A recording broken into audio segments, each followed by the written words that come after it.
Cinematografia, episódio 14. Gravando. Eu falei que a gente voltaria nesse Halloween com mais temas voltados para o cinema de terror e horror, e cá estamos nós hoje, nesse número 14, eu super rouca, com essa tosse horrível para discutir um dos filmes mais tenebrosos de todos os tempos, que é Exorcista. E eu sou Flávia Ariello. Sou Fernando Gilanese. E eu sou o diabo. Você podia dizer que você é o exorcista, Jason, né? Não, eu prefiro o mais legal. Você prefere ser o diabo. Mas qual o Veja diabo? bem que é bom. Esse é o Pazuzu. É o Começa a Pazuzu. discussão. É o Pazuzuca do filme, né? É o É. Pazuzu. É o Pazuzu. Bom, então a gente volta nesse segundo especial de Halloween aqui, porque eu, como uma grande entusiasta de filmes de terror e horror, acabo, obviamente, puxando a sardinha aqui para esse campo, né? E porque é muito legal que a gente consiga brincar um pouco com essa noção de Halloween ainda, que estejamos no Brasil e teoricamente isso não seja culturalmente do Brasil, mas a verdade é quem se importa com isso? A verdade é que a Imagina. gente quer se divertir falando sobre filme de terror. Imagina? O que é Halloween para quem tem saci, pô? Mula sem cabeça. Ah. Que inclusive é no dia 31 de outubro também, que Curupira. foi instituído como uma forma de você falar sobre coisas nacionais. Mas, gente, cabe tudo no Uma Brasil, contraposição. né? Cabe tudo. Inclusive, Cabe ah, Saci, Curupira, o Drácula, né? E a Reagan também. inclusive, teremos uma reflexão até o final do episódio. A gente tem que descobrir se o Curupira, quando dá um walk, ele vai para frente ou vai para trás. Fica a dúvida. Quem souber, põe aqui e deixa nos comentários.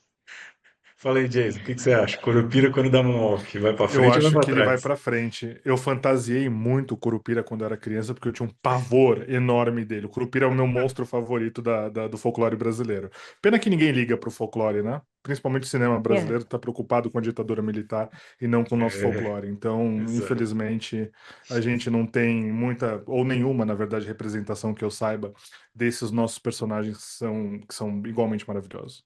Essa A semana gente tem uma saiu o filme. série. Não, mas Eu a gente tem falar, uma série, aquela série da Netflix que teve acho que duas temporadas, eu assisti a primeira e foi muito boa. Eu não vou me recordar do nome agora, mas ela traz exatamente esses. Eu sei, gente, é que foi inesperado. Perdão. Mas a grande questão é que tentaram fazer, foi bem legal e colocaram o Saci, o Curupira, essa galera toda num contexto bem contemporâneo. Mas eu não sei que fim levou, porque eu acho que demorou muito para sair a segunda temporada e eu não me conectei mais ao assunto. direto da internet aqui, ó, Cidade Visível. Isso mesmo. Muito obrigada, Fernando. Isso é Grande maravilhoso. elenco, hein? Marco Assistam. Pigossi, É Alessandro sim, Negrini. Muito é bom. muito bom. Alessandra Eu acho que Negrini é a falaram Curupira. disso. Hum, Nossa, é aí que eu vou assistir mesmo, então, sem dúvida alguma. maravilhoso. Eu lembro que falaram dessa série quando ela estreou, mas assim, eu nem absorvi a mensagem, sabe? Então É, nem mas lembrava que é tinha alguma coisa boazinha até. sobre o Boa. folclore. É boa, é bem Interessante. feita. É. A Negrini é a Cuca. Ela é verdade, ela é a Cuca, ela é a Cuca. Eu gosto muito da Mula Sem Cabeça, gente. Assim, o Curupira e a Mula Sem Cabeça sempre foram os meus favoritos. E quando eu era criança, eu Uhum. frequentava muito sítio porque moro no interior e todas as vezes que via um rodamuinho, meu avô e minha avó contavam que era o Saci chegando. E hoje, como eu fico dirigindo quilômetros, né, entre Bauru e Maringá, de vez em quando aparece um rodamuinho no meio das plantações lá do Paraná, eu olho e falo, gente, é o Curupira chegando, é o Saci chegando, o que que tá acontecendo? Então, isso ficou bem marcado no meu imaginário. Em São Paulo a Agora, gente tem outros personagens terríveis, né, do folclore, como por exemplo o Flanelinha. Esse dá medo dois homens numa também, né? moto. Dois homens numa moto, exatamente, vindo na sua direção. Então, assim, são lendas um pouco mais diabólicas do que essas. E a loira do banheiro que está sempre presente, seja de um jeito Eu ou já de tentei outro. invocar ela. Vocês já tentaram invocar a loira do banheiro? Eu já fiz Ah, um quando curta que adolescente. invocava a loira do banheiro na faculdade. Ô, louco. É. Invocamos. Aliás, uma ótima cena. Quase morri asfixiado de fumaça, preso dentro de um banheiro, porque eu estava fazendo a parte da cenotécnica, mas foi ótimo.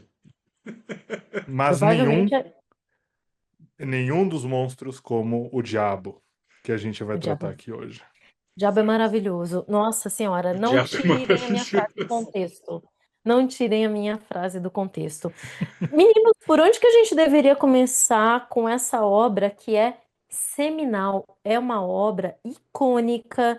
Eu julgo como um dos símbolos máximos do cinema de terror mundial, porque vai influenciar várias outras obras ao longo da existência da discussão de terror. Então, por onde a gente começa? Você acha que seria legal dar um contexto histórico do cinema de terror? Porque até uma coisa que eu e a Flávia estávamos discutindo em off, não sei se o Jason conhece também, a gente estava falando, eu acho que bibliografia sobre terror e cinema é meio escassa. Tem muita coisa dedicada a obras individuais, mas como um gênero que transpassa as décadas assim, a gente não achou nada, né, Flávia? De obras sobre a história do terror e cinema, Então, né? na verdade, tem muita coisa fora do Brasil, muita coisa em língua inglesa. Uma das obras, são duas obras que eu usei para dar uma estudada para a gente conversar hoje. Na verdade, é mais do que isso, é porque eu estou dando um curso sobre terror, história do cinema de terror. E aí tem essa obra sensacional do Stephen King chamada Dança Macabra. Mais pro Deixa eu ver meio, como mais que pro eu meio, centralizo isso mais aqui. pro Ai, meio. meu Deus, Aí, onde é o aí, meio? aí. Pronto, Não, volta, achei passou, o volta meio. um pouquinho. Aí. Aqui, Aí aqui, mesmo. Dança Macabra, né? E é brilhante porque o Stephen King, ele escreve muito bem, e aqui ele não está fazendo uma ficção, ele está falando exatamente sobre o que ele entende, o que que é terror e horror na literatura e no cinema. Então ele faz uma digressão super interessante dos filmes dos anos 30, 40, 50, ele vai até os anos 80. Então ele dá uma boa inserida em conceitos que são bem abrangentes, terror, horror, repulsa, que ele vai utilizar, né? E aí a gente tem várias obras, então, em língua inglesa, como eu disse, que vão se preocupar muito com isso no Brasil. Tem uma coisa ou outra, mas realmente não é uma filmografia, uma bibliografia extensa. Mas é muito interessante que isso vem crescendo nos últimos tempos, né? Inclusive, acho que no episódio anterior eu tinha até mencionado muito rápido essa distinção entre terror e horror, que é bastante importante, e que nesse filme aqui é possível ver essas três instâncias, porque eu falei do terror, do horror, do terror, mas existe agora a repulsa, né? Então, esse filme específico que a gente vai analisar aqui, ele consegue lidar com essas três instâncias ao mesmo tempo, em momentos distintos, o que torna essa obra tão importante. Pelo menos é assim que eu consigo vislumbrar, né? E é assim, muito rápido. Só repetindo algumas coisas, né? Em geral, quando a gente fala sobre o horrorizar-se, tem a ver com você se deparar com coisas que não são evidentes, não são mostradas. Elas estão ali horrorizando as pessoas, mas não se tornam tão visíveis. Quando elas se tornam visíveis, passam a aterrorizar. E a partir daí, então, a gente se volta a algo que é claro e evidente. Eu vejo o monstro, o demônio, a bruxa, o que quer que seja, né? E aí a gente pode partir para uma terceira instância, que é a da repulsa, que é a partir do momento que você já passou pelo horror, já passou pelo terror. A repulsa é quando você leva isso à última instância, que é deixa eu tacar terror generalizado e tornar a coisa grotesca. E aí você parte então para essa repulsa que é muito física, é o gore. E que a gente também tem presente aqui. Então é por isso que eu digo que o exorcista ele consegue trabalhar nessas três instâncias de maneira brilhante. Ainda que tenha um probleminha ou outro ali, mas sem dúvida é um filme nota 10. Assim, já começo dando nota mesmo, porque não merece menos do que isso. Vamos, já, Bom, eu e o Jason Fala aí, demos Fê. uma pausa. Vai você, Jason, vai você, vai você.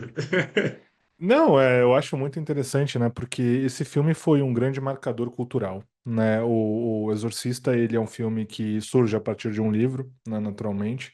Eu posso pegar aqui o nome do autor e do livro, que eu não tenho em mãos agora, porque, enfim, são muitas coisas para falar a respeito desse filme, mas é só para, Só para eu te ajudar, por né? O favor. nome do livro é Exorcista mesmo, e é do William Peter Blatty, né? E Peter ele, Blatty, ele inclusive, mesmo. também faz o roteiro do filme, né?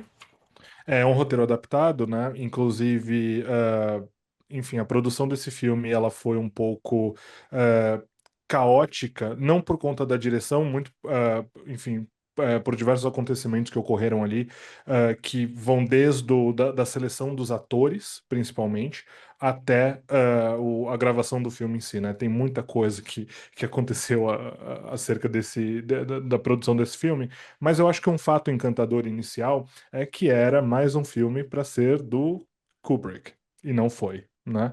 Justamente por conta da necessidade de controle criativo que ele queria ter, né? Que ele esperava ter e não teria necessariamente sobre a base do filme, que é justamente o livro do Blatty. E que o Friedkin acabou assumindo aí entre alguns. Acho que teve um outro diretor também que poderia ter assumido, acabou não assumindo pelo mesmo motivo, algo assim. E aí o Friedkin ele assume e funda o que muita gente considera como o fulcro do terror no cinema. Não Uhum. necessariamente por ser o primeiro, mas por ser o filme que vai criar o imaginário do terror enquanto horror, não suspense, diferente do que a gente falou semana passada, né? Mas enquanto horror na produção cinematográfica, né? O Dalia Nogari fala isso bastante na análise dele, inclusive. Eu, como vocês podem ver, conheço o Dali, eu coloquei como wallpaper aqui do meu celular para vocês verem que eu tô abençoado Foi um por ele para pouquinho. falar aqui hoje com Foi, vocês. Hã? desenquadrou um pouquinho, foi um pouquinho mais para sua esquerda aí. Ah, tá, Ah, os não, é dois. que eu tô Não, pro vendo, outro lado, pro outro lado. Ah, é você que tá eu tô junto vendo na a minha foto. Hoje a prévia gente aqui, está ó. com certo problema de direção aqui, pessoal. Gente, eu não Puta tenho que coordenação demais. motora nenhuma, então vocês podem perceber, né? Puta Mas demais. enfim, eu participei de uma sessão comentada de O Exorcista dele aqui em São Paulo e foi muito interessante dentro do tempo possível, claro, absorver tudo que o Dali tinha para compartilhar conosco e que eu estou, claro, reproduzindo aqui com uma fidelidade completamente diferente da profundidade que ele tem para falar a respeito do assunto. Mas estou dizendo isso justamente porque o contexto desse filme, tanto de produção como do efeito dele, é muito interessante. Até porque esse filme, ele surge nos Estados Unidos, ele é de 77, se não me engano, Flá, que você falou? 73. 73. Uhum. Então ele chega ao mercado momentos antes, ou alguns anos antes, do que seria o pânico satânico nos Estados Unidos, né? Então ele é de fato uma introdução ao que estaria por vir na cultura, principalmente no cinema. E penso que ele é um marcador do cinema de terror, assim como nenhum outro filme depois dele foi. Eu Sem acho dúvida. assim, interessante, né? Se a gente for analisar, de fato, me parece que ele é uma das primeiras obras que tenta levar o horror e não o suspense, como bem disse o Jason, a sério. Quando eu digo a sério, é no sentido de, assim, não é o chocante pelo chocante, né? Ele tem um esforço, depois a gente pode falar se é exagerado ou não, de estabelecimento de personagens, de desenvolvimento de alguns diálogos mais interessantes, né? Todo aquele preâmbulo inicial que se passa no Iraque, então, assim, da descoberta de signos e símbolos religiosos e satânicos também. Então, assim, tem toda uma intenção de trazer uma verossimilhança, como é que eu direi esse? Um lastro na realidade um pouco mais intenso. Até porque a própria prática de exorcismo historicamente existiu. A Flávia pode dizer melhor do que eu aí, mas me parece que algumas religiões ainda têm os seus departamentos de exorcismo. Então, digamos, eu sei que é esquisito, né? Gente, eu sou ateu, então não é difícil. Existe gente que leva a sério o exorcismo. E aí, obviamente, que o filme tenta se aproximar disso, mas sem dispensar, e aí já no seu quarto ou quinto final, a parte mais visual, física do terror mesmo, que é quando a gente já tem um nível de transformação da nossa protagonista já bem avançado, né? Então, uma maquiagem carregada, cenas com coisas voando, próprio vômito, né? Que é meio parece um slimezinho assim, mas de qualquer forma existe uma certa fisicalidade. Inclusive, com muitas pessoas que eu comento sobre esse filme, é engraçado que é a parte que mais choca. E acho que assim, na cultura Hum. brasileira nem tanto, né? Mas na norte-americana, o true off, né? O vomitar, tipo, quando as pessoas passam mal, acho que mais aqui nos trópicos a gente pensa mais em diarreia, por assim dizer. Nos Estados Unidos é engraçado, mas no país eles falam mais assim, eu estou passando mal, eu vou vomitar, né? É que a gente fala, o cara vai se cagar lá, ele fala, eu vou vomitar. É engraçado, ele tem alguma coisa com vômitos. Então, tem que analisar, pô. E aí, dentro dessa perspectiva, eu acho que para o mercado americano, essas cenas de vômito muito intenso, assim, chocam bastante. Sem contar os símbolos religiosos que são utilizados até para automutilação da menina e ainda mais misturado com questões de sexo e tudo mais. Então, eu acho que ele é um filme que tem essa parte do terror mais clássico que a gente está acostumado a ver. Eu acho que ele não se rende muito aos jump scares, o que é muito bom, né? É pontual alguma coisa. Ele tem um fundamento de suspense, mas acima de tudo, acho que ele tenta ter um fundamento na realidade histórica, que eu acho que é o que geralmente deixa uma ficção fantasia, mesmo que seja de terror, mais interessante. Mas mais para frente eu vou falar um Então, pouco mais, talvez, sobre a minha opinião do filme. é assim, na verdade, quando a gente fala sobre exorcismo, especificamente a gente está falando do catolicismo.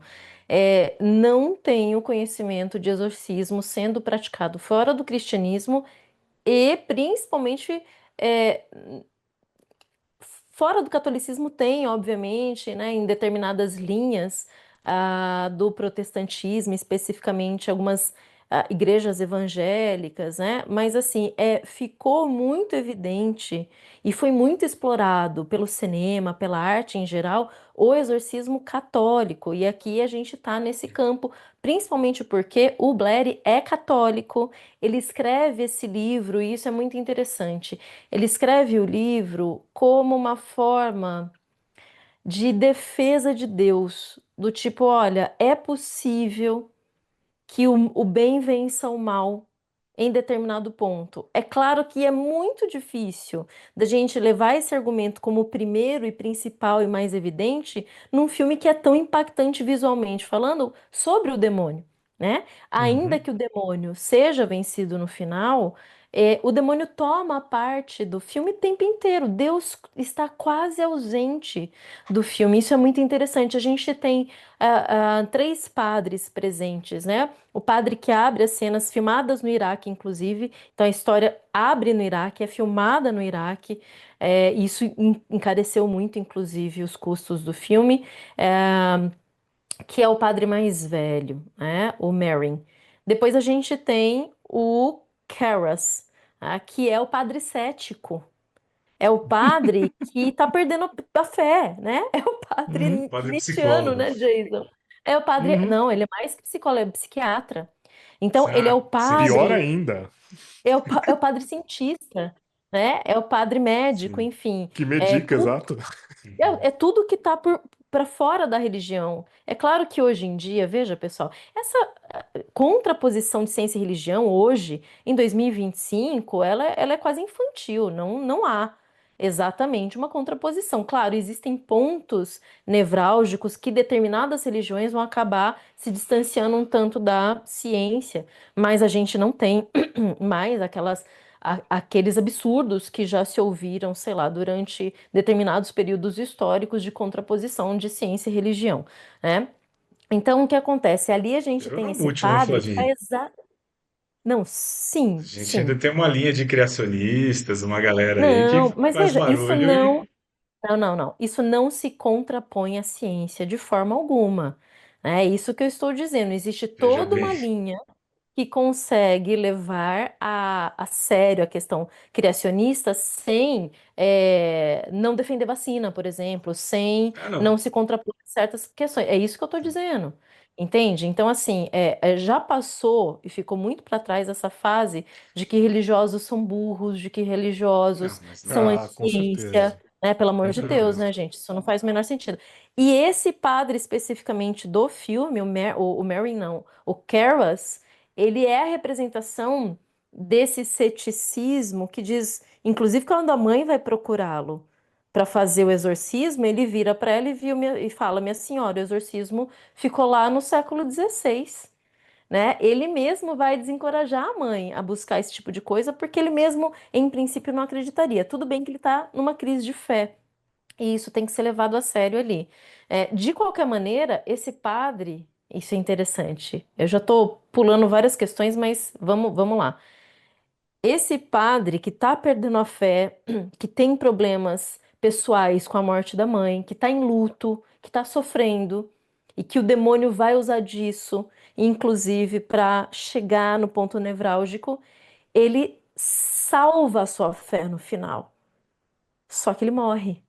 E veja Uhum, que isso, teoricamente, dentro de uma linha teológica é muito importante. A fé o salvou, a alma foi salva. Ele salva a criança e ele se dá em sacrifício.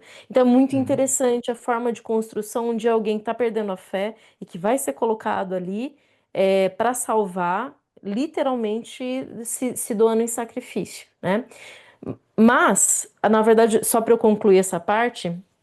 Tem muita coisa para falar, gente. Não deixem eu dominar aqui, senão eu vou falar uma hora, né?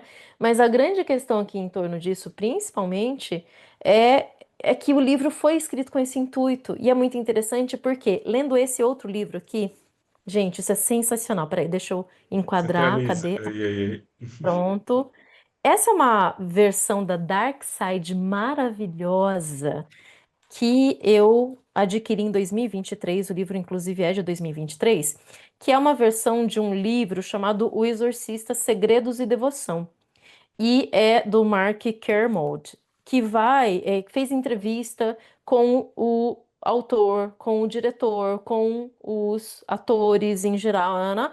E ele traz todos esses bastidores de forma muito clara e evidente de, enfim, tudo que se diz que aconteceu. Eu acho que esse é um dos livros seminais para a gente entender, seja em relação ao roteiro, seja em relação às atuações, os problemas que se teve ali e tudo mais, mas ele vai em pontos muito interessantes que no final desse livro tem um negócio, é ricamente Só que eu queria voltar num ilustrado. pontinho atrás, assim, acho que você está avançando um Eu pouquinho. tô, né? Eu tô, É, volta, me puxa de volta, que eu porque ia senão falando a de alguma gente coisa que vai. agora foi embora.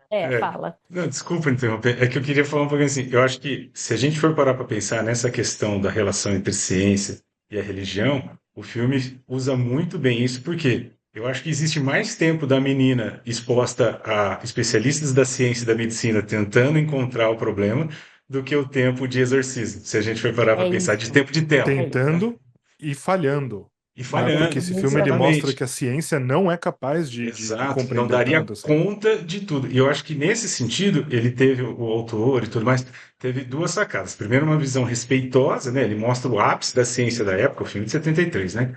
Mas teve vários procedimentos, a acurácia científica, e ao mesmo tempo, eu acho que ele se valida disso, olha, a gente usou o que tinha de mais moderno, ajustado para a época, né? Mas quando o filme saiu era o mais moderno, para tentar compreender. Então, eletroencefalograma, radiografia de cabeças, mas e a gente não acha. Teorias científicas, teorias psicanalíticas até, algumas, e aí fala, não, olha, até que parte de um próprio cientista fala, ó, acho que é caso de exorcismo.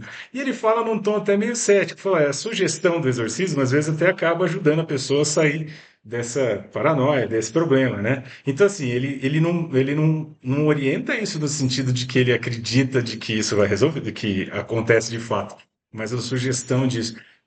Mas, obviamente, que o filme nos mostra que não é só um fenômeno psicológico.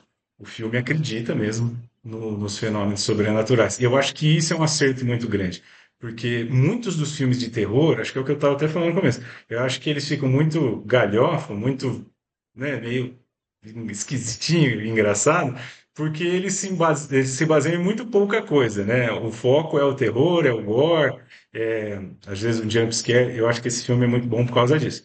Ele segue uma conduta de colocar todas as peças no tabuleiro: a ciência, a família, as relações sociais e humanas, as relações espirituais. E aí sim você chega. Tanto que tempo de exorcismo mesmo, de problema com a menina é pequeniníssimo no filme. Até, eu diria que até Eu fiquei menos do que curioso, deveria. Fê, para pensar ou então dialogar com algum psicanalista para entender uma eventual visão de como um psicanalista enxergaria a manifestação do diabo nesse filme. Acho que você deu uma ideia interessante. Eu também queria voltar aqui a alguns pontos que a Flá trouxe, porque são muitos realmente. Esse filme é uma fonte inesgotável de temas, né? Primeiro, existe uma diferença, e olha, eu peço perdão pelo que eu vou falar para os cristãos evangélicos, protestantes e todas as 350 denominações diferentes que a gente tem, porque a questão do exorcizar não é nem exorcismo, o brand, né, a marca exorcismo, porque essa é da Igreja Católica, acho que eles já registraram isso.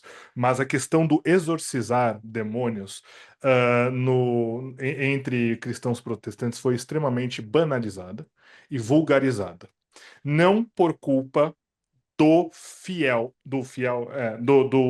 devoto cristão Do protestante praticante. É. do praticante, mas por culpa da mercantilização da fé, da industrialização da igreja protestante.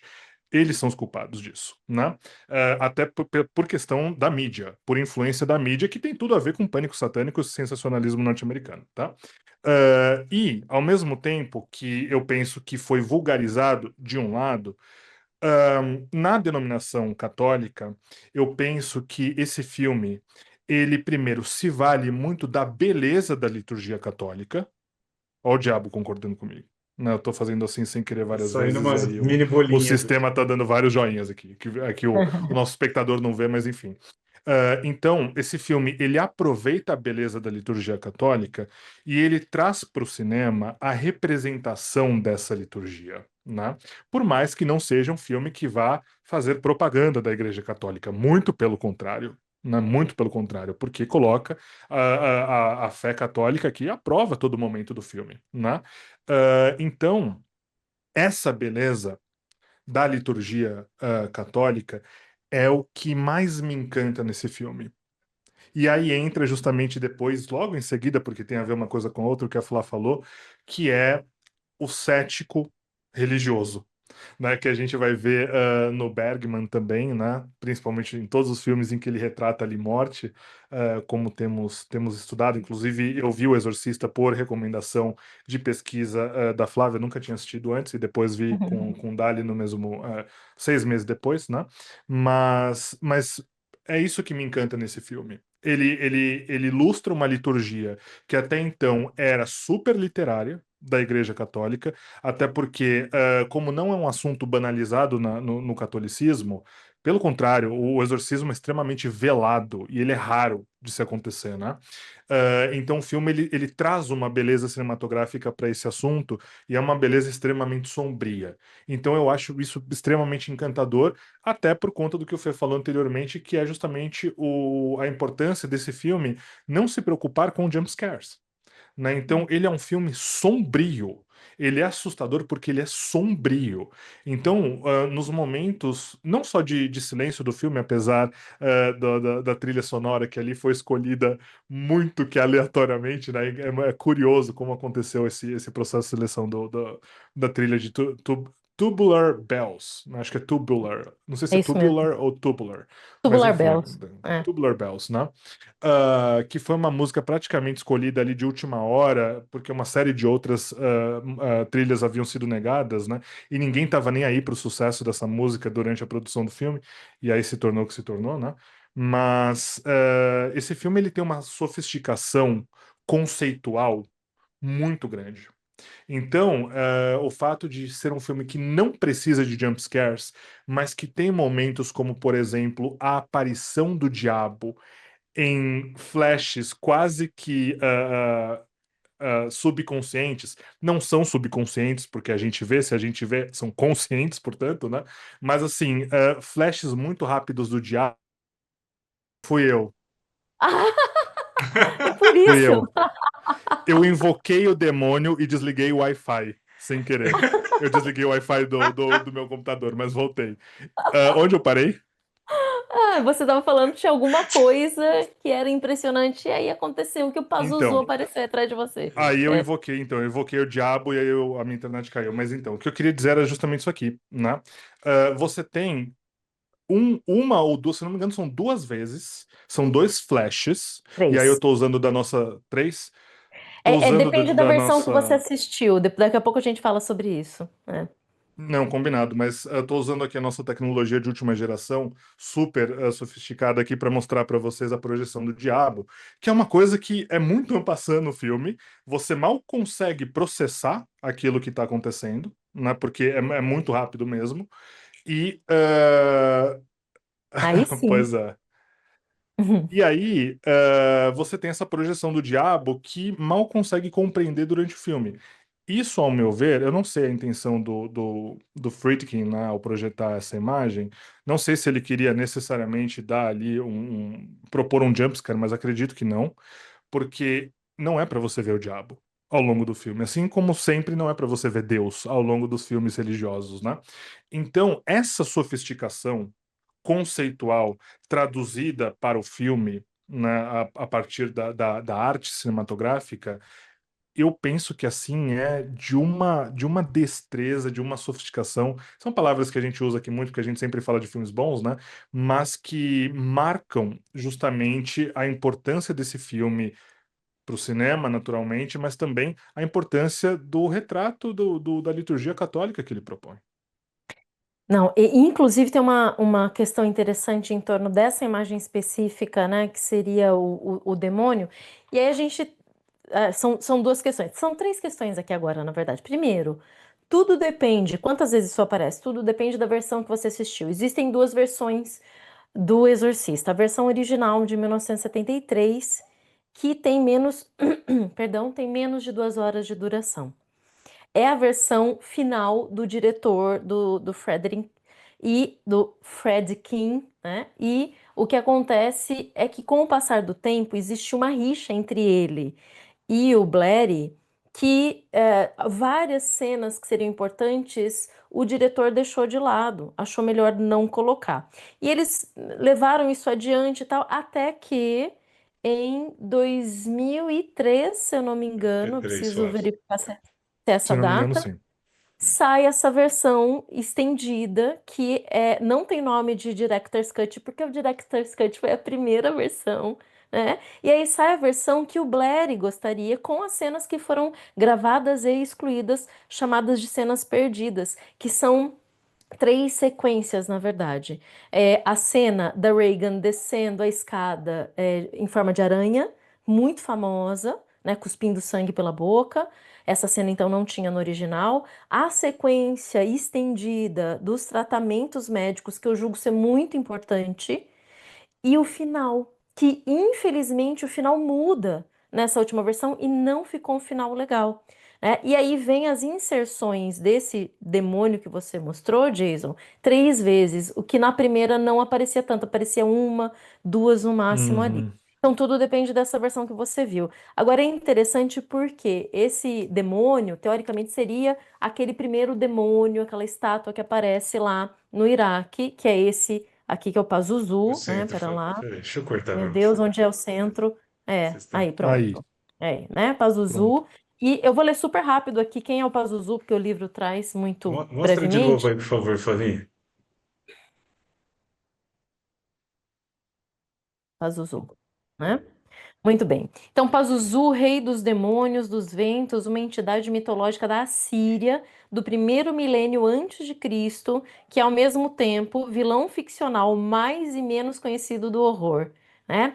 Então, veja que a gente está lidando aqui com alguém que, obviamente, não faz parte do cristianismo. Daqui decorrem várias críticas em relação a por que lidar com um demônio que não é cristão, por que lidar com um demônio que é do Oriente. E aí vem várias críticas ao filme do tipo, poxa, de novo, né, os Estados Unidos lidando com esse medo do outro, né? Nem o diretor e nem o autor levaram isso a sério, né? De fato, eles colocam essa questão simplesmente como uma narrativa ali, né, para você ter uma conexão entre começo e meio e fim que ficou um pouco mal resolvida no roteiro final com os cortes que aconteceram. As coisas ficam um pouco jogadas. Infelizmente, o primeiro padre, né, o Mary, que inclusive, Jason, não sei se você percebeu, que quem interpreta é o Max von Sydow, que é o Uhum. nosso querido cavaleiro bergmaniano que jogou xadrez com a morte no Sétimo Selo, um dos principais atores do Bergman. E é maravilhoso ver que ele tá ali. Ele foi envelhecido, inclusive, tudo aquilo é maquiagem, porque é 73, ele ainda era jovem, acho que ele não tinha 50 anos ainda, né? E ele aparece muito pouco. Isso, para mim, é uma das dores no coração do quanto esse personagem que parece ser tão sensacional aparece muito pouco ao longo do filme, né? Ele é realmente desperdiçado, né? No Ele é, roteiro. é. E veja, claro que isso é uma questão que no livro apareceria mais. De qualquer maneira, essa adaptação entre livro e filme, aqui nesse caso específico, todo mundo que leu o livro, eu não li, né? Diz que as duas coisas são brilhantes, né? Que a gente não tem desperdício, apesar de ter certo probleminha de roteiro em dado momento, né? Bom, fala. Não, o que eu ia falar, assim, eu não sei se já é hora de abordar esse assunto, mas esse filme, do ponto de vista do roteiro e especialmente da montagem, ele tem muito problema. Assim, é difícil, eu fico sempre preocupado se eu estou tendo uma visão anacrônica, porque, veja, 73, então, primeira vez que eu assisti, eu tinha, sei lá, meus 19 e tal, já tinha 30 e tantos anos o filme, né? Mas eu acho que, assim, a montagem é muito truncada, tem alguns cortes apressados, tem uns jump cuts sem querer, assim, eu acho que foi problema de interpretação da atriz que faz a mãe da menina, eu sei que os demais aqui devem gostar, mas eu acho que ela não está bem no filme. Eu acho que ela fica muito 880. Ela parece que está sendo muito dirigida em cena, sabe? Agora você fica desse jeito, agora você faz de outro jeito. Ela não tem uma escalonabilidade, segundo a minha interpretação. E aí eu acho que o filme tem muita gordura, né? O filme já era longo demais. E ele é muito monotemático, ele não tem muitas essas camadas interpretativas. Então, por exemplo, esse padre não tinha problema nenhum no meio da narrativa voltar, mostrar o que ele está fazendo, adicionar alguma coisa. Você tem toda a história do grego lá, esqueci o nome, Dacres, né? Harras, Harras, Aras, né? Harras, Charas, com K. com K. Tá, mas ele é grego, né? Não se fala Aras em grego, né? Caras, que eles Caras, me caras, né, pronunciam galera? em Pelo amor de inglês, Deus, né? né? Não, não, Caras. mas não, o cara é grego, caras. E aí, o que que acontece? Você tem o conflito todo dele é resolvido meio rápido, é pouco tempo de cena para a mãe, pouco tempo de cena para ele, né? É meio apressado, assim. Em compensação, eu acho que a parte da ciência ficou grande, arrastada. Tipo, se eu sei que é para mostrar que ela teve várias coisas, mas não precisava É mostrar tanto importante. detalhe. Não, não, eu não estou É, dizendo que não é importante, mas o que eu quero dizer, Flávio, é que assim, quando você pensa num filme, você tem que imaginar ele como uma peça única e entregável para as pessoas. Se tudo que você acha importante você não tirar do filme, a chance é a narrativa ficar ruim. Entendeu? O hum, grande lance do filme, quando você acaba de filmar, não é o que pôr, é o que tirar. Porque tem muita coisa boa. Principalmente quando é baseado em livro. O livro, o papel aceita grandes interpretações, páginas e páginas de narrativa. Então, eu acho que quanto mais esse filme se aproximou do roteirista, mais ele perdeu em audiovisualidades. Eu não estou dizendo que do ponto de vista uhum. narrativo, iconográfico, não é importante. Não é, né? Mas eu acho que assim, tem algumas coisas que, se você vê os grandes mestres ali, tanto que ah, não é um filme relativamente respeitado, ele é relativamente premiado, mas ele não ganhou tanto prêmio quanto poderia, Mas veja que especialmente. aí a gente tem o grande preconceito em relação ao filme de Ah, terror. não, E esse foi o filme que quebrou isso, porque foi o primeiro filme de terror a ser premiado no Oscar. Ele leva dois sim, Oscars, mas por prêmios técnicos, que a gente chama, né? Então aí foi é, som e o roteiro, né? sim. E aí não existia maquiagem ainda, nem efeitos especiais, Não, que seriam os 73 outros também, dois que mano. com certeza É, ganharia, né? até para a história do Oscar 73 já ainda era um pouco mais ingênuo o Oscar, né? Mas o que eu quero dizer assim, mesmo outras premiações, e acho que premiação só não significa, mas eu acho que assim, se você for comparar obra com obra, você tem obras contemporâneas que têm uma resolução maior. Onde eu queria chegar é o seguinte: o diretor fez outros filmes até que bons, mas pode ver, não é um diretor que ficou muito conhecido por arrebentar de fazer filme legal. Você não tem bons os montadores também, não são, pô, fez tudo de maravilhoso. Então, assim, acho que é um filme muito acertado, porque também ele é muito controverso. Ele vai tocar num gênero que sempre foi muito escanteado, até hoje é, né? E, Uhum. mas nesse sentido, é, eu acho que assim, não caberia, acho que a discussão nesse episódio. A gente poderia fazer assim, mas eu acho que assim, eu não sei por quê, mas exceto talvez o Iluminado, que a gente conversou semana passada, filmes de terror sempre tem problema de ter uma produção mais certeira. Parece que sempre tem uma galera da equipe. Eu acho que eu não sei se. Aí a gente precisa estudar mais, Eu Ana. acho que você assiste pouco, Não, não, o que eu sinceramente. quero, não, o que eu quero dizer é assim, Porque tem produções que são brilhantes. Aqui não, a gente Flávio, teve eu não estou problemas de dizendo que não montagem, são inclusive o brilhantes. diretor já assumiu isso, viu? O que eu estou dizendo é o seguinte: você tem dificuldade de atrair bons profissionais para cinema de terror, porque especialmente nos Estados Unidos é muito nichado. É muito, entendeu o que eu quero dizer? É uma coisa que Hoje não mais, muitas. Fer. Ah, Hoje tá diferente. Principalmente, acho que Flávio, de 2010 para cá, mudou. A gente faz tem Velo... ó, Veja, eles gravam também veja a Velozes e produção do Furiosos. Nosferatu. Não, mas veja a Então, mas é produção um de filme Nosferatu, que é um ruim, filme que eu não entendeu? Isso gosto, né? sim. Do Robert Eggers. Não, o que eu estou querendo dizer é o É um seguinte: filme está ruim, porém melhorando. bem produzido.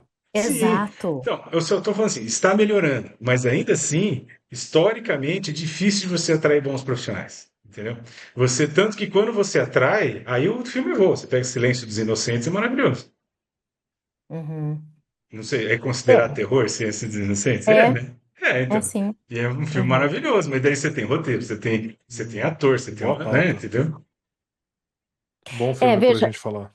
é um É, excelente filme para a gente falar. Inclusive, desejo rever em breve junto com Massacre da Serra Elétrica, por um motivo muito específico que eu falo no final.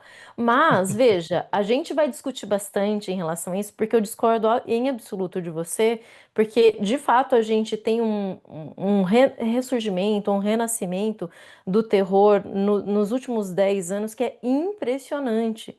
É legal porque nesse livro aqui no Dança Macabra, o Stephen King está analisando dos anos 30 aos 80, e ele diz que em dados momentos o terror cai. Então, por exemplo, anos 40 não tem, né? Só que qual é o momento em que os filmes de terror mais aparecem na sociedade? Respondam para mim. Qual é o a gente momento? tem uma grande onda de infantilização do público. Ah, Fernando, Ué, claro que não, é a geração né? TikTok, ele acha lindo o terror, Nossa, tá? essa Não, pergunta é muito complexa para um não. bate-bola assim, tão rápido. Gente, para pensar que filme de terror nunca é o que está sendo mostrado. Filme de terror é sempre simbólico, ele age na gente, psicologicamente falando, Uhum. em pontos que não são evidentes. O monstro nunca é o monstro, né? O demônio não é o demônio. Tudo é Sim. relativo ao ser humano. Então, os, a- a- quando o mundo passa por momentos de muita dificuldade, tipo guerra, tipo, grandes crises políticas, econômicas, desastres. É nesse momento que os filmes de terror crescem.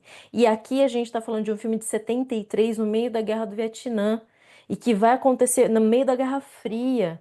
E é claro que isso é evidenciado. Inclusive, existe uma linha de análise desse filme que fala sobre, bom, você está lidando com a Reagan, que é uma menina que está na puberdade, né, 12 anos, ela está virando adolescente, e tá entrando numa fase que é difícil e que teoricamente tudo que ela passa ali seria essa saída da infância para a virar mulher. Claro que eu acho essa análise bastante exagerada, mas não absurda. E o filme trabalha com. Tem um detalhe no filme ali que é a mãe é uma atriz. E ela tá fazendo um filme sobre protestos dentro da universidade.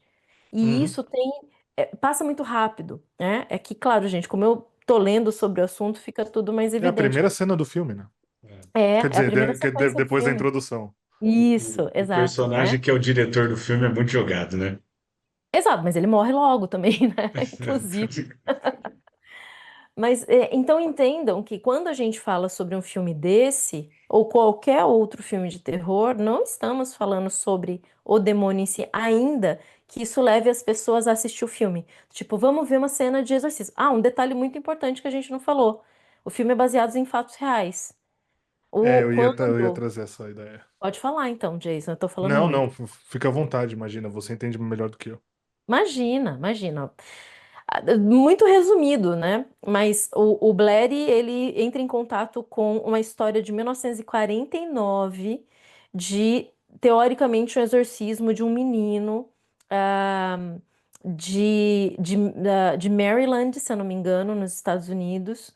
E o que acontece é que ele entra em contato com os relatos que saem nos jornais norte-americanos, e depois isso vai ser muito explorado por um tempo. Ele entra em contato com os padres que fizeram o exorcismo, e a partir daí ele começa a escrever um livro, que teoricamente seria um livro sobre o exorcismo real. Só que, como a família do menino não gostaria que isso fosse exibido, isso vira o roteiro do exorcismo, do exorcista, que é uma ficção. Então, Uhum. ele é baseado em fatos reais, mas sem seguir, obviamente, fielmente tudo aquilo que ele leu sobre o exorcismo real. Isso é muito interessante. Para quem estuda religião, é um prato cheio. Mas então, boa parte das pessoas pode ter ido ao cinema para ver isso. Olha, exorcismo existe, o demônio existe. E o Blair falava isso, né? Abertamente. É, o nome do exorcizado é Roland Doe. Esse é o real nome, quer dizer, não é o real nome, né? É o pseudônimo pelo qual esse garoto foi tratado por um tempo, porque o nome completo dele, claro que foi oculto pela família e pela igreja, é Ronald Edwin Hunkler. Hunkler. E é muito interessante porque este senhor faleceu em 2020. Olha só, isso eu não sabia. Acredito. Mas, Jason, para mim É, apareceu um outro nome aqui, que é o nome que eles usavam fake, que é Robbie Mannheim, né? Deve ter não, vários nomes, né? na verdade, assim, isso eu tenho certeza porque o Dali falou, né, O Dali naturalmente, falou. Aham. e o que o Dali explicou é o seguinte: houve também ao longo do tempo uma confusão de qual seria o caso real. E o Uhum. caso real é o do Roland Doe, que é esse senhor que veio a falecer agora. E eu não sei Uhum. se essa confusão, Flá, que você apresentou, ela é do nome em si ou de casos diferentes. Que as Pode pessoas ser. acreditavam que foi um, mas foi outro. Só que o do Roland Doe, que é o que inspirou o livro, que inspirou o filme, ele é de 49. Então talvez a gente Esse esteja também. confundindo um pouco Então talvez a nossa confusão seja com o nome, não com o caso em si. Por isso que eu tô dizendo, Pode entendeu? ser. Pode ser. Mas tem, enfim, coloquem Roland de Rolando, só que sem o O no final, Doe, Uhum. D-O-E, na internet, aí vocês vão ver vários artigos relacionados à exploração desse caso, que são coisas que só vieram à tona mais recentemente por conta da morte dele, inclusive. Porque a família e o próprio Roland Doe, eles ocultaram isso da mídia Uhum. por um bom tempo, né? Um bom tempo ao longo de toda a vida dele, naturalmente. Então isso é muito interessante, né? Como É que, primeiro, legal. quando eu fiquei sabendo disso, que ele faleceu em 2020, isso me deu um calafrio absoluto, porque a gente estava Só vivendo com falta essa ter pessoa sido na de Terra. Covid, né? É. Então, eu Olha. estava tentando procurar rápido aqui o diagnóstico da morte dele, mas não consegui. Então, assim, quando eu digo que me arrepiou porque a gente estava vivendo com ele na Terra, no sentido de ser uma testemunha, não Uhum. necessariamente de um exorcismo, porque eu também tenho o meu ceticismo aqui, diferente da Flávia, eu e o Fê iremos para o inferno diretamente. Mas, assim, ele é um documento histórico, né? Essa pessoa e todo. Ele é não só um Personagem. documento, claro, mas um personagem histórico, era isso que eu queria dizer, essa é a melhor palavra. Um personagem histórico, né? E de uma história que realmente impactou o imaginário popular, não só do cinema, mas de novo, porque o cinema trouxe isso à tona, mas também da religião, né? Então, assim, no meu ponto de vista, fascinante. Aí agora, o que vocês estavam falando a respeito da perfeição técnica ou da falta de perfeição técnica do filme e da história que foi mostrada, eu penso o seguinte: essa é a vantagem da gente discutir aqui a partir de interpretações pessoais e sem nenhum compromisso em parecermos críticos de cinema, que não somos. Né, como todos os criadores de conteúdo aí, salvo os críticos mesmo que trabalham com isso. É, esse filme, de fato, ele tem defeitos, eu concordo com o Fê, né? O próprio personagem do, como a gente falou, do Max von Sydow, né? São nomes, meu Deus, terríveis, né? Muito difíceis de falar, É difícil. que é o Merrin. Ele, assim, ele é meio que um joguete de transição ali para você apresentar de fato o Merrin, ou o Merrin não, o Karras, na verdade, que enfim é o protagonista do filme, etc. Mas assim, se você pega essa questão, se você pega a ideia de que realmente você tem cortes muito abruptos, você tem transições de cena que não tem uma transição de tom suave, por exemplo, uma cena super tensa de repente muda para um outro take assim. Isso realmente acontece, né? Só que é uma coisa que eu acho que é tão pequena perto da relevância da obra. E quando eu digo relevância, eu não estou dizendo do reconhecimento da obra, né? Mas eu estou dizendo do filme que você está vendo mesmo, né? Ele é um corte bruto, parece que é um corte bruto assim de um diretor que ainda estava se aperfeiçoando no que ele fazia, né? Mas é essa a magia do cinema, justamente, porque a contação da história é perfeita. Né? Uhum. Até mesmo com essa distância do Merrin, do personagem do Merrin, eu penso que toda a história, o retrato do Karras, que é interpretado brilhantemente pelo Jason Miller, que faleceu também, né? Esse já há um bom tempo, inclusive, ele, assim, é uma representação muito bem feita, né? O Miller, ele tem cara de cético. Ele tem Uhum. cara de uma pessoa atormentada mesmo. Você olha pra ele, você fica deprimido no filme. Ele é um personagem deprimente, né? Obscuro, atormentado. Ele ouve vozes no filme, né? A gente não pode esquecer Uhum. disso. Então, assim, essa execução, que é a execução que serve para a história, porque ele é a premissa do filme, não é nem o diabo, é ele próprio, né? O ceticismo dele, que eu acho assim fascinante. Isso é perfeito, né? E aí eu penso que é o que acaba contando. Não, eu acho que assim, os dois padres e a menina, eles são demais.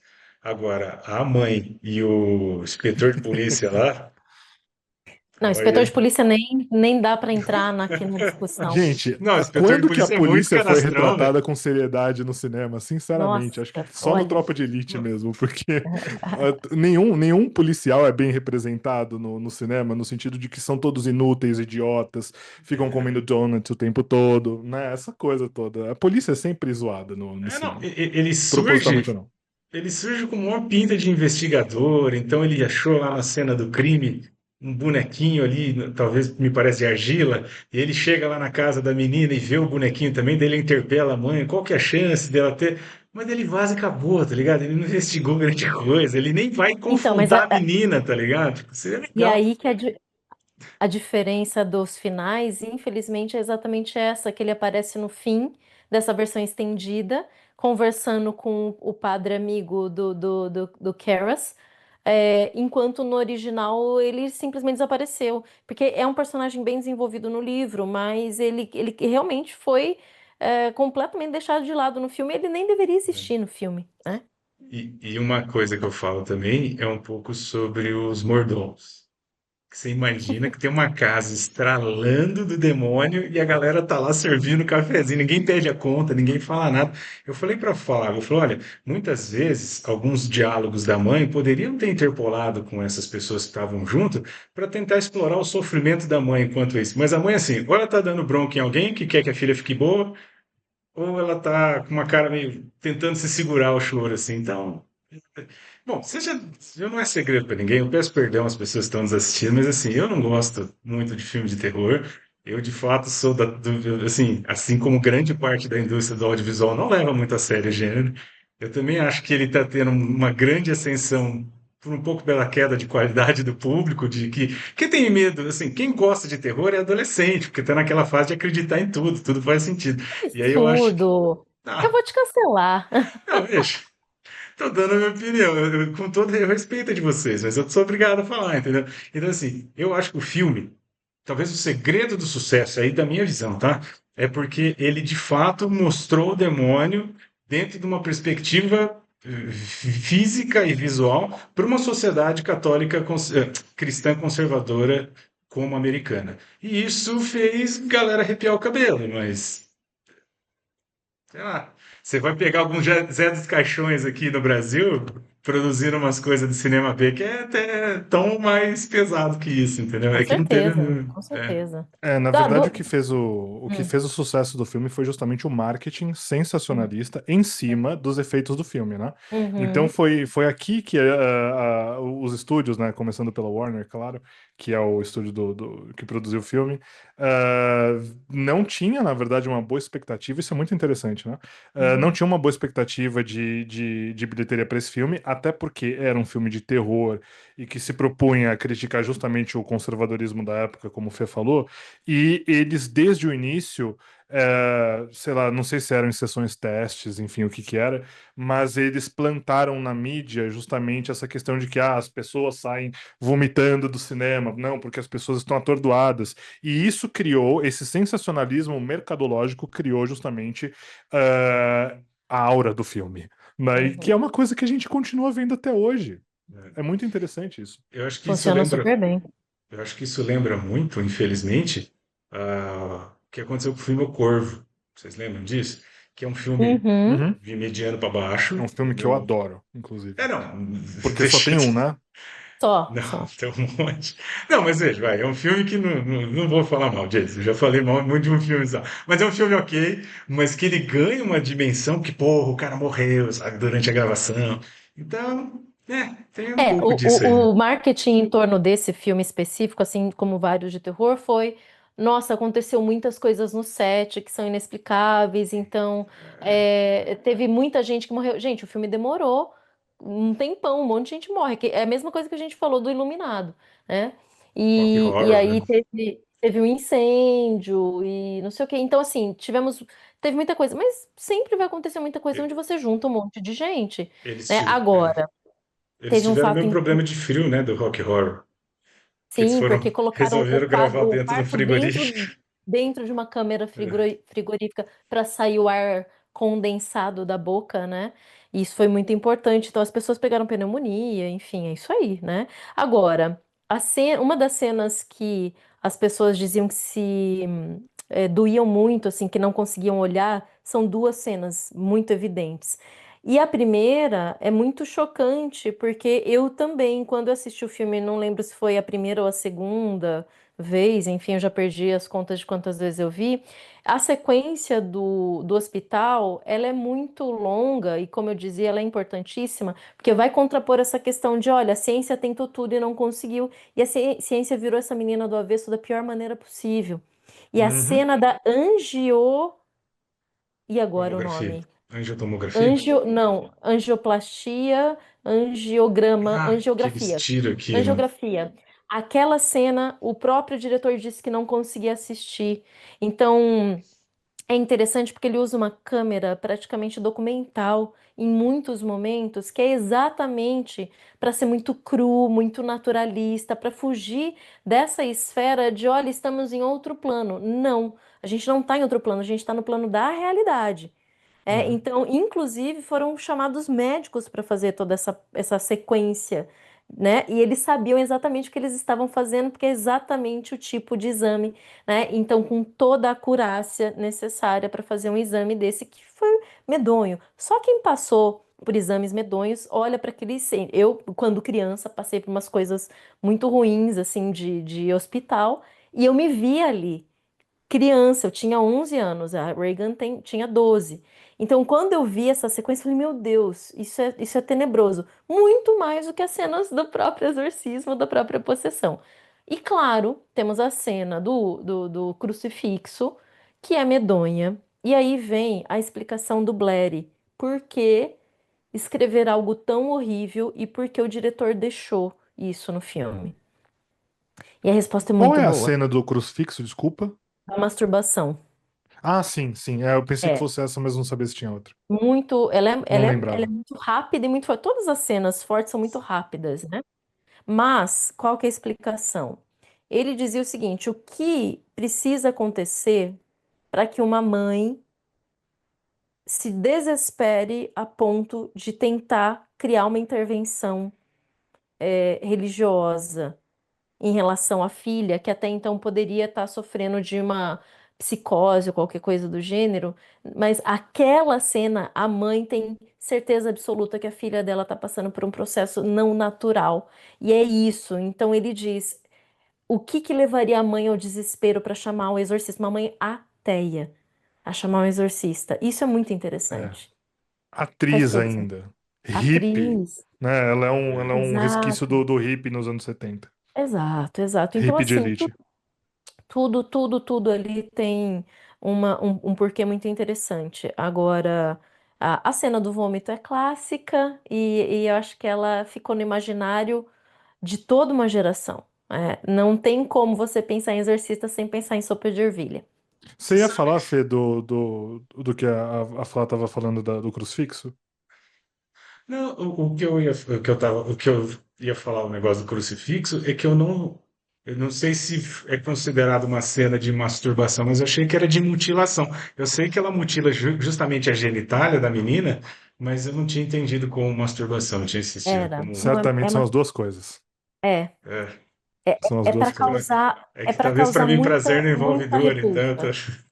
Não, mas Mas, ali a gente, gente vê. Pode falar, Jason. não, eu ia dizer o seguinte: eu já tinha visto até ver esse filme com 30 anos de idade, diversos filmes de terror, filmes bons de terror, inclusive, como a gente já vem falando há um tempo, e ver esta cena, claro, ver o filme todo, mas cenas como essa, principalmente da masturbação do crucifixo, me deu um impacto, muito grande. Isso teve um impacto muito grande em mim, porque é uma cena de ruptura moral. Uhum, Né, propõe-se uma ruptura moral, até mesmo para alguém que não tem fé, como é o meu caso do Fê, por exemplo, mas que você pensa, caramba, que cena forte, justamente por conta dessas duas interpretações. É naturalmente uma mutilação, mas é também uma provocação moral que está sendo feita ali. Né? É um confronto direto contra o puritanismo religioso, né? E o filme, né, como a Fly ia falar justamente, por isso que eu intervi agora, o filme ele tem muitas sacadas dessa no comportamento da Regan, né? Que uhum, inclusive a gente falou na semana passada sobre a dificuldade de você dirigir crianças, né, atores. E eu não sei o que mais de relevante a Linda Blair fez, né, que é a atriz que faz a Regan, mas nesse filme ela atua como um adulto. É uhum, impressionante a qualidade de atuação dessa menina aqui na época, né?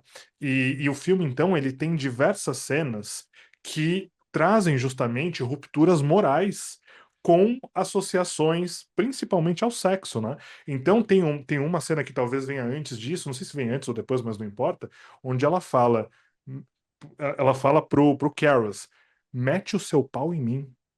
Talvez seja até mais gráfico do que eu falei agora.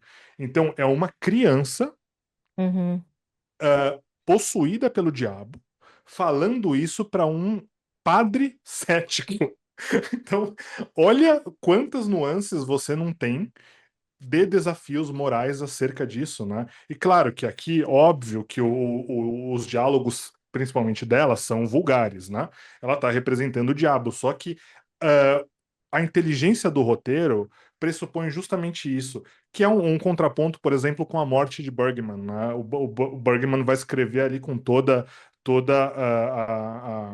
digamos, a sofisticação da língua, né? A morte dele não é vulgar, mas aqui o diabo é vulgar. Só que aqui, essa é a inteligência do roteiro, o diabo é vulgar porque ele está desafiando o bem.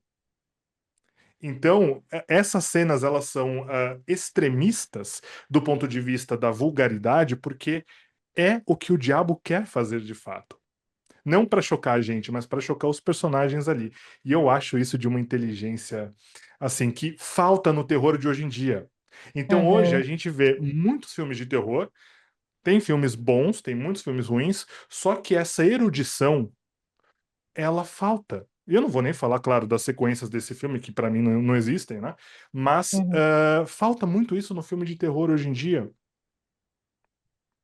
sabe que assim, É, o perigo é dormir no sofá, né? Mas nesse ponto, eu acho o filme muito interessante, eu concordo muito com o Jason, porque são coisas que, ao contrário de uns e outros diretores dinamarqueses aí, ele não coloca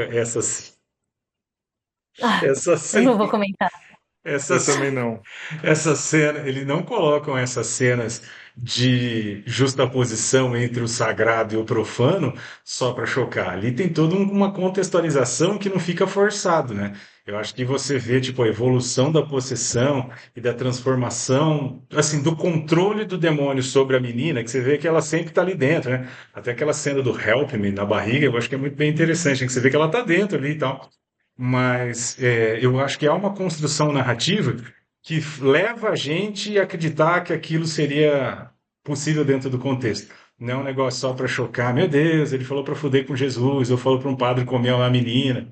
Mas né, eu acho que talvez esse diretor nunca tenha sido acusado de fazer alguma coisa leviana ou O, muito o suave. diretor, o diretor tinha acabado de ganhar um Oscar por Operação França e todo mundo que conviveu com ele disse que ele era extremamente maluco, que ele fazia tudo pelo filme. Maluco nesse sentido, né? Então, com pouco recurso e com tudo mais, ele fazia o que dava. Então, para deixar as pessoas tensas no set de filmagem, ele deu uns tiros para cima, né? Isso é o mais leve, assim, que aconteceu, mas ele protegeu a Linda Blair de todas essas cenas mais vulgares, porque veja, a ideia aqui de profanação, ela precisa ser evidente, ela precisa ser clara, porque a gente está em 73 e aqui você já tinha passado pela liberação feminina da década de 60, você já tinha passado pelos Revolução horrores sexual no geral também. isso mas assim, em particular das mulheres, então a gente está lidando com uma menina. Então, colocar essas palavras na boca de uma menina ali realmente soaria muito ultrajante e tudo mais. Então, todas essas coisas realmente foram pensadas para o que seria o pior que o diabo poderia fazer pela humanidade. E aí é isso, é pegar uma criança inocente, uma menina, e colocar todos os tipos de palavras de baixo calão e de atitudes horríveis contra a religião, contra a mãe, contra qualquer pessoa que tá ali, né? Então, eu acho que é por isso que realmente choca demais, porque parece tudo muito gratuito, mas de fato não é, porque qualquer pessoa se sente ultrajada assistindo tudo isso, né? Não, eu acho interessante porque o diretor e o roteirista constroem uma linha do tempo muito interessante. Ela começa falando alguns palavrões, aí ela fala palavrão para o médico, aí já no começo Uhum. da possessão ele pega a mãe e põe a mãe para mamar ela, bem literal, e depois ela vai evoluindo. Então você nota que essa deliberada profanação da menina, assim, né, no sentido de ela vai saindo de cena e o demônio vai pegando o corpo, é muito forte. A única coisa que eu fiquei um pouco. Eu sei que não precisa ter isso para sempre, né, mas o que eu sinto um pouco falta são as motivações do demônio, e justamente com essa menina. Eu sei que tem até aquela cena que, por que essa menina? E aí, não, porque ele quer que a gente pague os pecados. Cara, sei lá. Não tem muito contexto. Tipo, o Hum. demônio sai, eu sei que não saiu do Iraque, e tal, mas você entende? Você tem o Mas Iraque e não de repente precisa. um bairro da cidade de Washington. A Eu quero menina, saber, ué. a, a Regan, assim, a interpretação que se faz do filme, não precisa ser, claro, a interpretação de todas as pessoas do universo a respeito do filme, né? Mas o que o filme sugere é que a menina é só um joguete para que o demônio chegue ao padre. Uhum, É aí que tá a graça da questão. O diabo, tanto que eu até ia discordar disso da Flá no começo, eu não penso que o diabo foi vencido. Claro, é uma uhum, interpretação minha, né, diferente, uhum, mas na minha interpretação ele foi apenas mitigado. Ou uhum, seja, o sacrifício ele foi necessário para tirar o diabo da menina e falar, meu, você não tem mais em quem se apossar agora, né? Porque justamente o padre se mata. Mas o diabo queria o Karas. Ele queria o uhum, padre, ele não queria a menina. A menina tanto faz. uhum. Por isso que ela é exorcizada. Só que, na verdade, se vocês pararem para pensar relativamente, o exorcismo não dá certo. O exorcismo não dá certo. Por quê? O diabo, ele continua presente. Ele só troca Uhum, de corpo.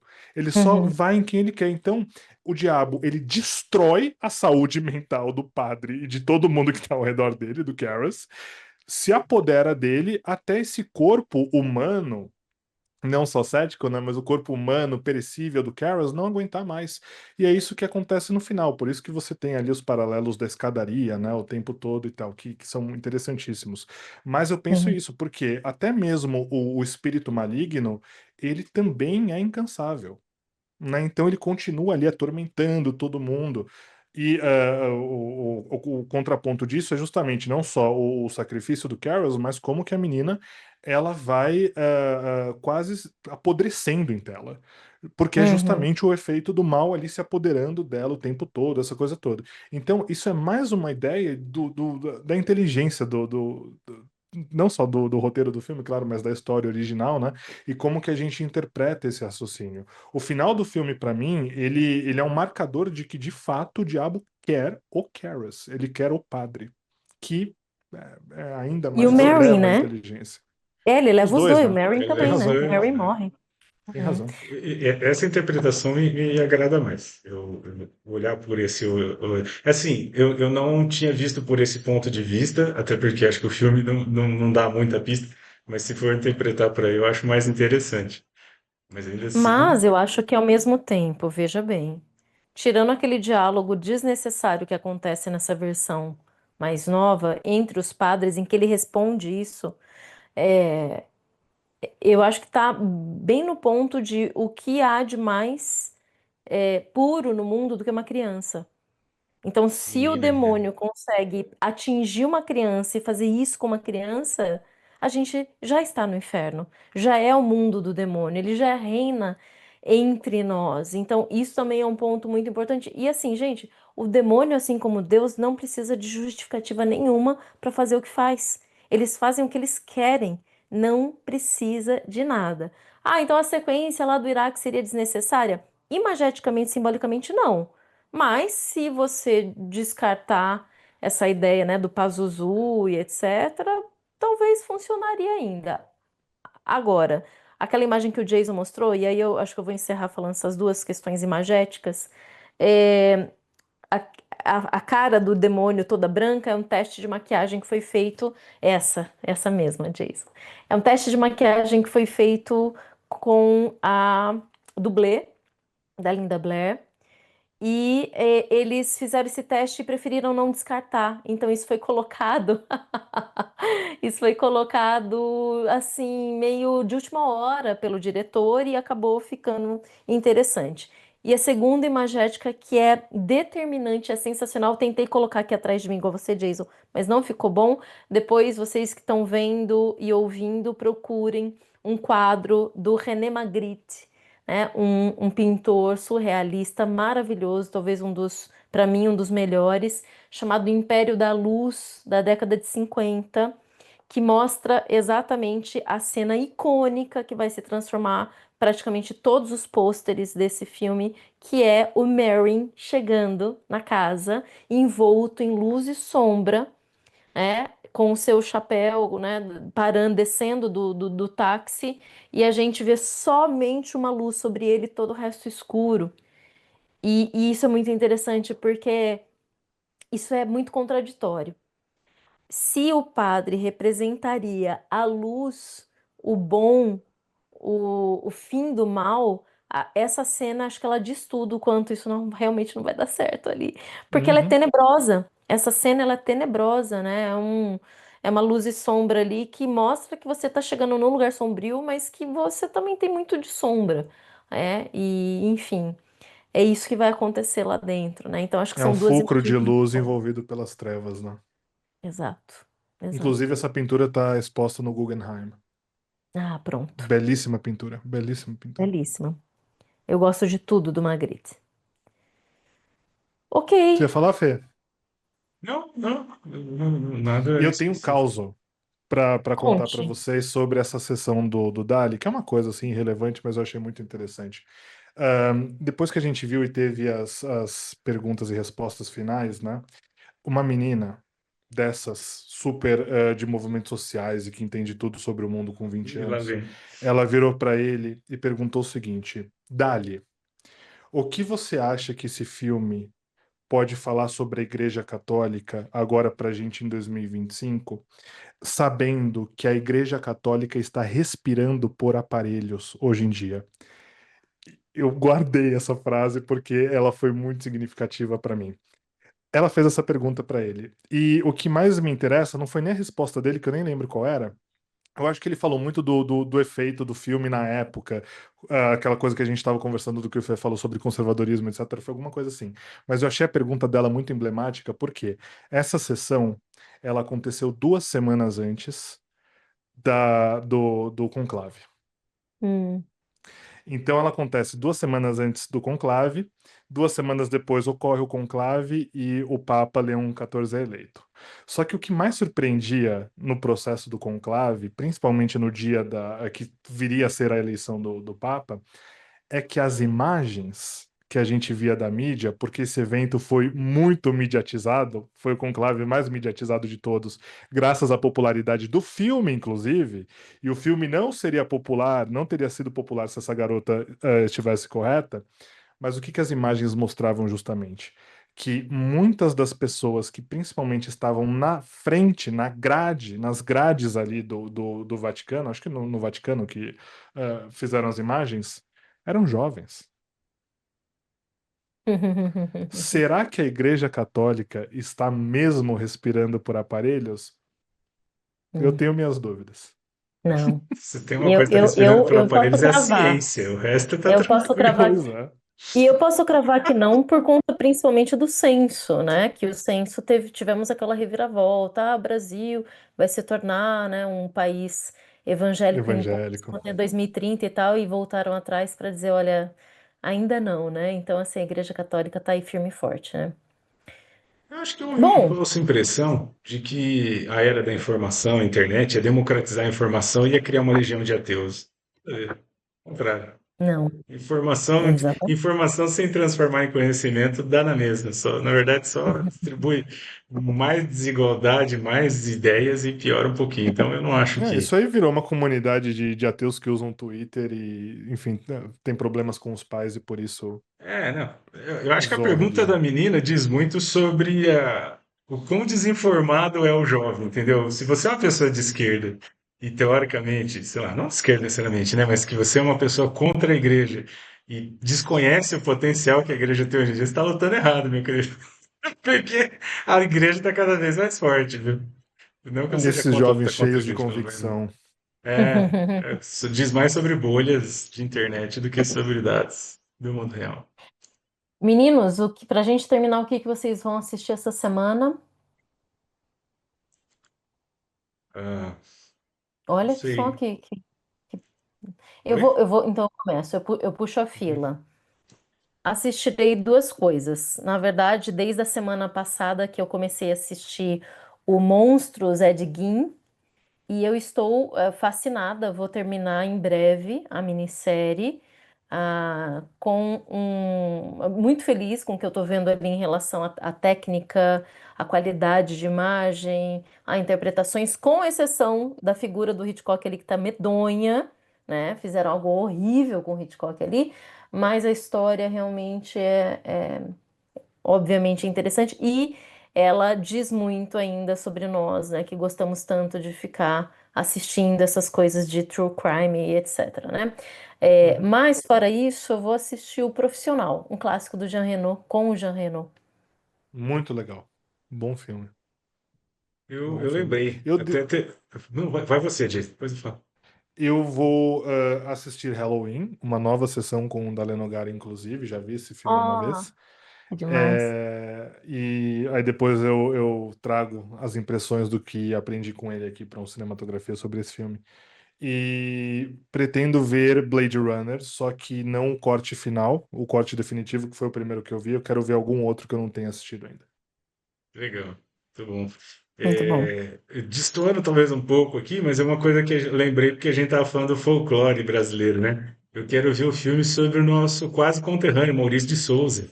Ele morou Ah, muito sim. tempo aqui em Bauru A filha dele, que dá origem a Magali, por exemplo, ela nasceu aqui em Bauru, ela é bauruense. Não foi, não foi a Mônica que nasceu aqui? Não, Foi a Magali? eu acho que a Mônica já tinha nascido, mas ela se criou aqui, né? Mas a Magali, acho que é mais novinha, nasceu em Bauru. Mas veja, nenhum corporativismo nem bairrismo aqui, porque eu acho a história do Maurício de Souza muito legal. É um dos poucos caras que conseguiram criar propriedades intelectuais relevantes no Brasil e até hoje está firme e Uhum, forte aí. É o nosso, sei lá, uhum. Schwartz, né? Do brasileiro e tal. E até isso já conseguiram problematizar, infelizmente, né, cara? Mas, pô, o cara é bom pra cacete, né, velho? Maurício de Souza, pô, quem que nunca leu uma história da Turma da Mônica, embalou, apresentou um monte de coisa pra um monte de gente. Tem agora a Turma da Mônica Jovem. É, e se seus personagens estampa de maçãzinha a lata de molho de tomate, você é foda, irmão. Fique tranquilo que quem tá jogando conta não manjou muito do rolê, não. Então, acho que é isso. Tá no cinema, esse filme sobre Maurício. Eu nem sei o nome, na real.